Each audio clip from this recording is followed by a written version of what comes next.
இன்றைக்கி ஒரு ரெசிபி பார்க்க போகிறோம். அது பேர் வந்து creamy mushroom pasta. அதுக்கு தேவையான பொருட்களை நான் எக்ஸ்பிளைன் பண்ணிடுறேன். 250 grams பாஸ்தா. இது வந்து chickpeas ஃப்ளோரில் பண்ண பாஸ்தா. இந்த மாதிரியான பாஸ்தா இது. 1 cup water, 1 cup milk, 1 cup spring onions, 1 cup tomato sauce, 2 cup mushrooms எடுத்திருக்கேன், 1 tablespoon of chilli powder, grated garlic, 1/2 tablespoon of pepper and salt. இதுக்கு வந்து ஒரு இட்டாலியன் சீசனிங் இருக்குது. அது பேர் வந்து Parsley Flakes. அது வந்து 1/2 கப்பு இந்த மாதிரி கிடைக்கும். கொஞ்சம் சீஸ் எடுத்திருக்கேன், 2 cubes of butter, 2 tablespoon of olive oil.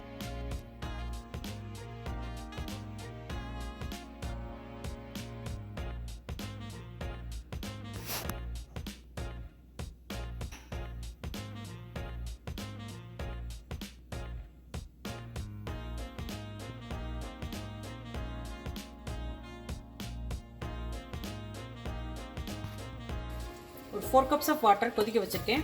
இதில் வந்து ஃபஸ்ட்டு பாஸ்தாவை கொஞ்சம் ஹாஃப் குக்டாக வேக வச்சுக்கேன். இந்த மீன் டைம் பாஸ்தா வேகிறப்ப ஒரு பேனில், மீடியம் சைஸ் பேனில் ஃபஸ்ட்டு நான் ஆலிவ் ஆயில் ஊற்றிக்கிறேன். அதுக்கப்புறமா இந்த 2 கியூப்ஸ் ஆஃப் நம்ம இந்த பட்டர் கியூப்ஸை போட்டுட்டோம். அது நல்லா மெல்ட் ஆகணும்.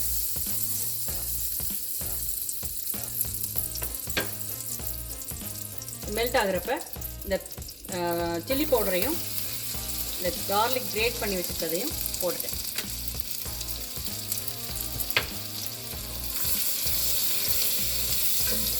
இந்த பெப்பர் சால்ட் போட்டேன். இதையும் ஒரு நல்லா கிரேட் பண்ணிக்கிறேன். அதுக்கப்புறமா இந்த டொமேட்டோ சாஸ் போட்டுட்டேன்.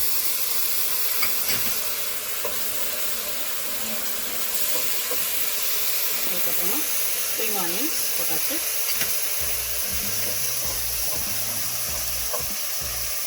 நெக்ஸ்ட்டு இந்த மஷ்ரூம்ஸை ஆட் பண்ணிக்கலாம்.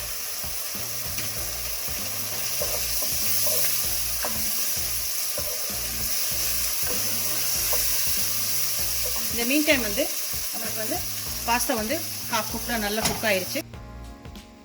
இப்போ நான் என்ன பண்ண போகிறேன்னா, நெக்ஸ்ட்டு இந்த மில்க் எடுத்து இதில் ஆட் பண்ண போகிறேன்.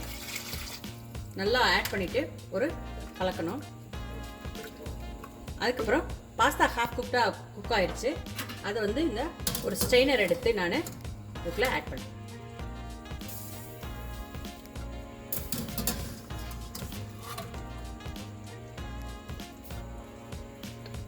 ட்ரான்ஸ்ஃபர் பண்ணிட்டேன்.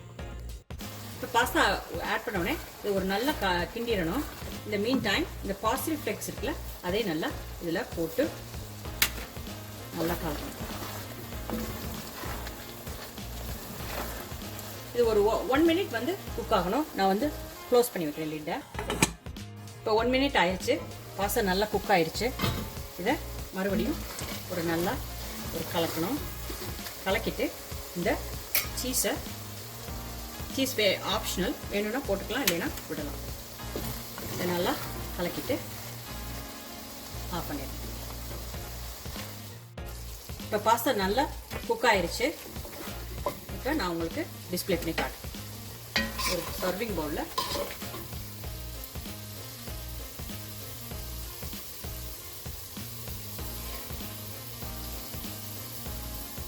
ஒரு யம்மியான veggie creamy mushroom pasta ready ஆயிடுச்சு.